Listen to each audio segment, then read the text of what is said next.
the top players really develop. That was the unusual thing. Magnus Carlsen was ahead of both Pragnananda and Noribek. But and here we go. Here we go, and we round see is E4 underway. being played. What By are we the going way, to see from I Magnus? like E5, C5. what way he just did. When you adjust your pieces, be sure to do it on your clock time. So he made his move, adjusted all of his pieces, and only after he completed his adjustment did he press the clock. I think that's really, really good sportsmanship. We have an open Sicilian. We do. And what is he going to go for? Knight C6. Time enough with Queen C7. Yep, time on off, yep. Queen C7. I was very critical of Judith Polgar. I said, Judith, you are the commentator for the candidates. During the tournament, you can't beat the world champion, you know, a day in the park. You can't just win, because then everybody says, well, why are you a commentator, not a player?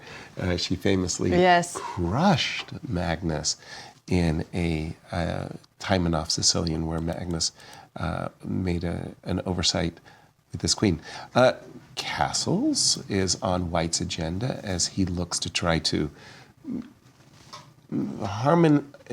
complete his development with harmony. One of the nice ideas of the time and off is you've left your bishop on f8, the square b4. You haven't played d7, d6 too early, and there are variations where you play knight e5 and bishop b4, and you thank your lucky stars that your queen is on c7. So there's a lot of poison in this line of play, and the white player has to be careful. Castles, inviting the poison. Knight f6 played by Magnus Carlsen is now castles as a response. No, it's not the Rio, I think they call it the Rio de Janeiro variation with bishop b4. He played instead bishop e7 and f4, and now we're going to see D6. After d7, d6 a very standard Scheveningen system. Yep. And d6 is very important just to stop white from expanding in the center with a well-timed e5. Yeah, no, it's definitely a big threat. The move f4 absolutely introduces e5 as a threat. But you know, I never know in these Sicilians whether one goes very provocatively, like d6, or do you go b5? I was just going to ask. No, b5 for me. Magnus is a little bit tilt. Okay, here he's going to play b4, and he is going to play an extremely double-edged bit of preparation. I'm sure there's some computer-generated stuff coming up. Oh my goodness, e5. So you reckon it will be b4 counterattack? I think so. It has to be, right? Because you don't want to be messing around with your knight I don't in believe g4. in knight g4, no. It just feels, as Christopher, you might say, feels wrong on many levels. Okay.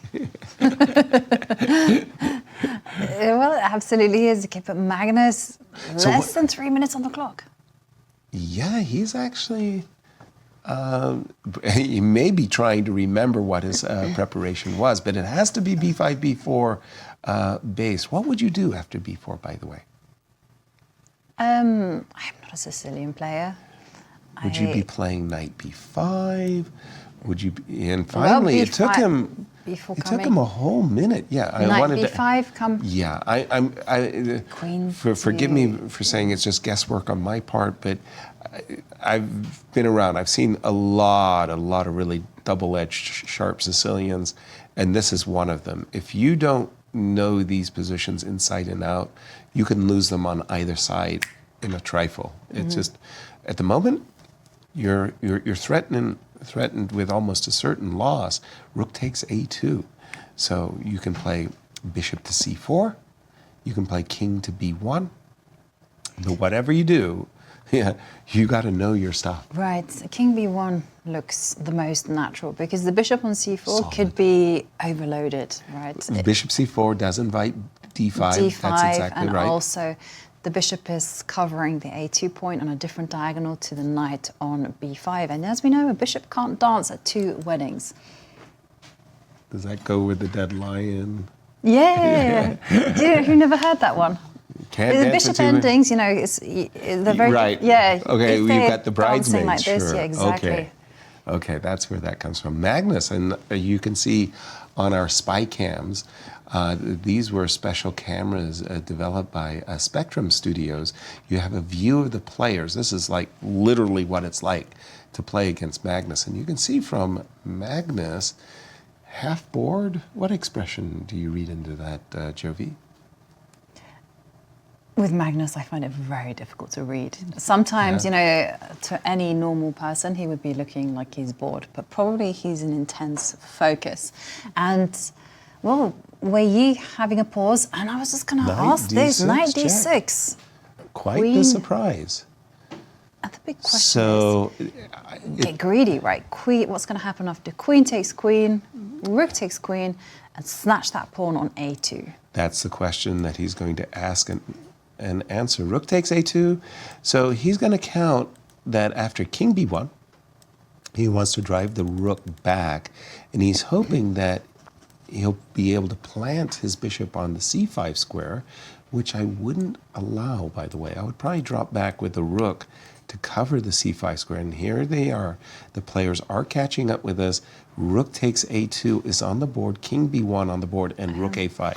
So they've caught up with our, so far so good, and bishop to b6. And now, White is persistent. yes. Just to remind everybody that these two are first and second in the event. King e7, blunder alert, rook takes c6. So you can't play king e7, you're going to have to move your rook. Now the question is, let's say, should I choose the h5 or f5 square? I want to be able to kick back the rook. So for example, let me just put a move on the board, rook f5, g3, king e7.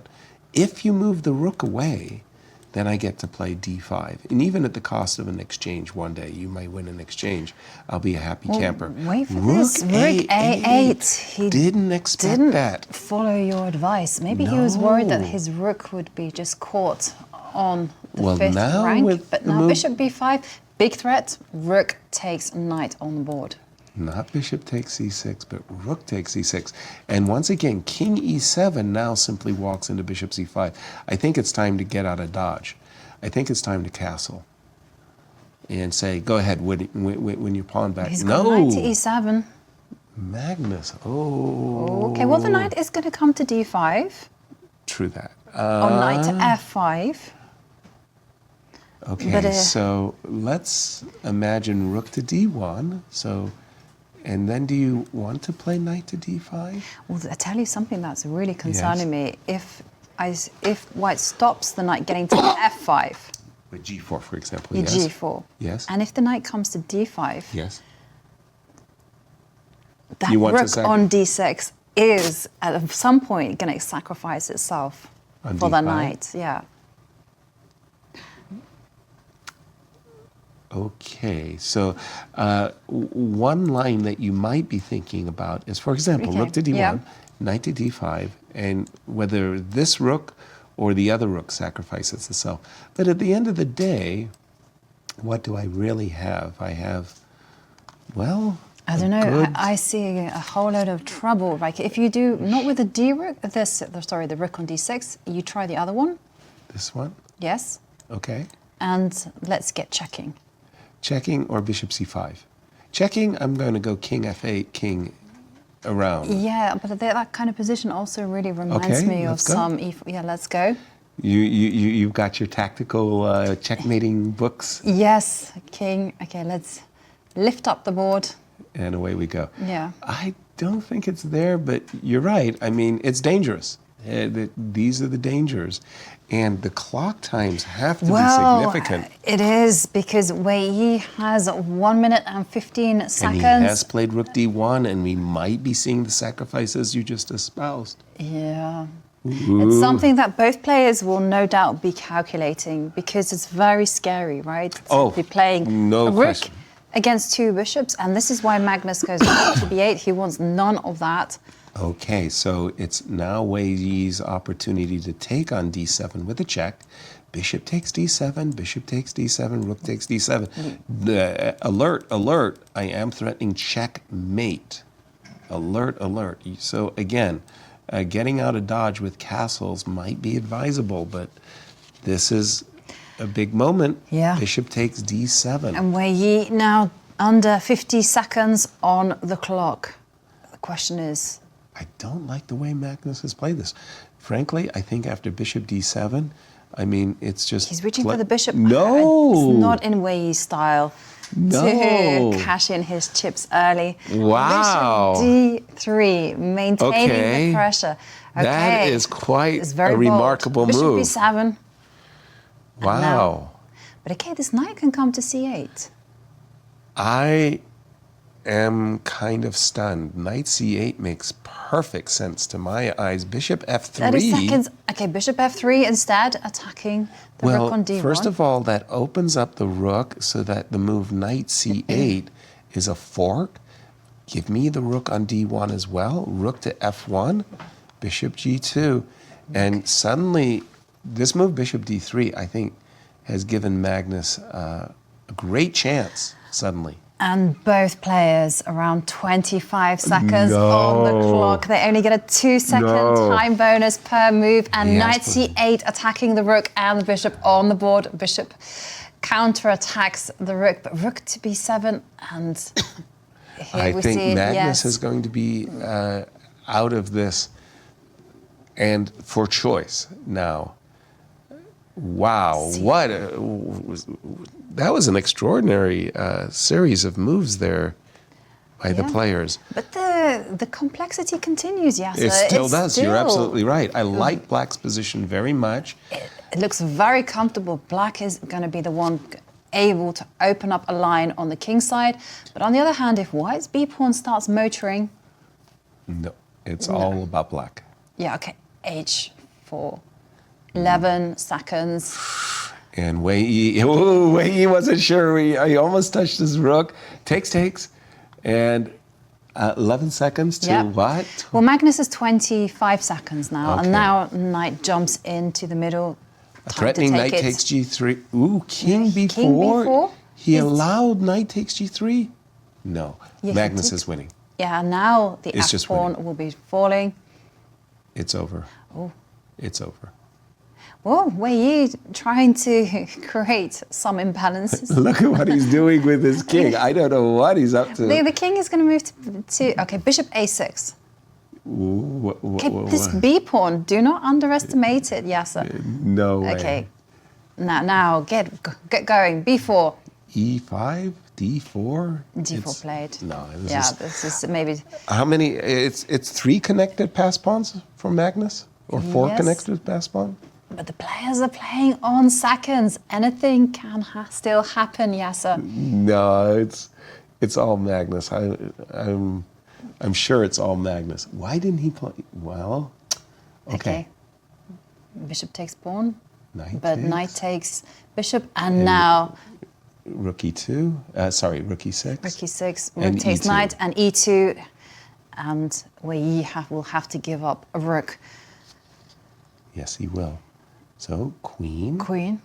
Again, clock times of the players. Okay, Wei Yi playing on his final 5 seconds, and for Magnus Carlsen, 12 seconds. Rook to b. Yeah. So you're rook up, but after c7, is Magnus making this difficult for himself? I'm not sure. No, he's got it under control. He's got it under control. No. Well, the evaluation bar just moved, and it's no longer winning. Oh my. Oh my goodness. And the clock times is down into 4 seconds. And he just has to push the pawn. Oh. What? Rook takes b7. Magnus is playing for a draw now. No, rook takes... yeah. Wow, F7. he let it slip away, did Magnus. Oh my goodness. And king against king. It is a draw. Wow, big smile, but heavy game. He's thinking to himself, what do I have to do to win a game? He was